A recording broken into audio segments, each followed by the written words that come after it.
You know, if you think that March is usually warmer than February, usually that's true, but we had such a warm February. We went back and looked at some of the data for the valley and just picked out McAllen just for fun. February, the average temperature, as if you took the high and low each day and averaged it out for all 28 days in February, came out to 75.3 degrees. So far this month, in March, in McAllen, we're at 73.9 degrees. So far, March has been cooler than February.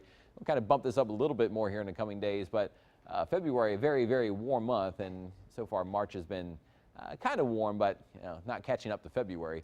Now, looking down the road here, here's future track tomorrow morning. Cold fronts in North Texas. This is the European model, and that front kind of fizzles out, so we stay warm and breezy here. Temperatures likely back in the 80s tomorrow and most days coming up, but the weather pattern that we're in right now, at least for about the next 6 or 7 days, cold fronts are kind of getting deflected. Nothing can really come down here, so you see all the way through Monday. Southeast breeze continues. It may decrease some on Monday. Another front moves into North Texas Tuesday and kind of gets stuck again. Could become a little windy, though, either later Wednesday or Thursday as the next cold front comes out of the Rocky Mountains. And this one coming in from the west could have a stronger pressure gradient, meaning the low pressure up here is stronger and the high pressure down here.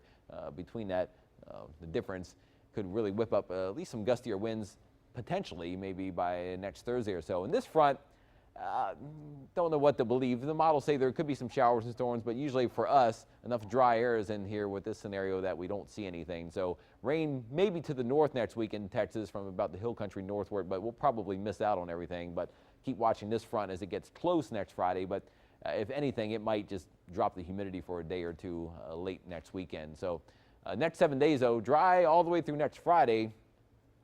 But as you saw that, if you're headed north next weekend, there might be some rain to our north. KRGV mobile app's always fun to play with. If you're at the coast this weekend, when you're at the beach or South Padre Island, maybe just whip it out. It serves multiple purposes. You can check the traffic, check the weather.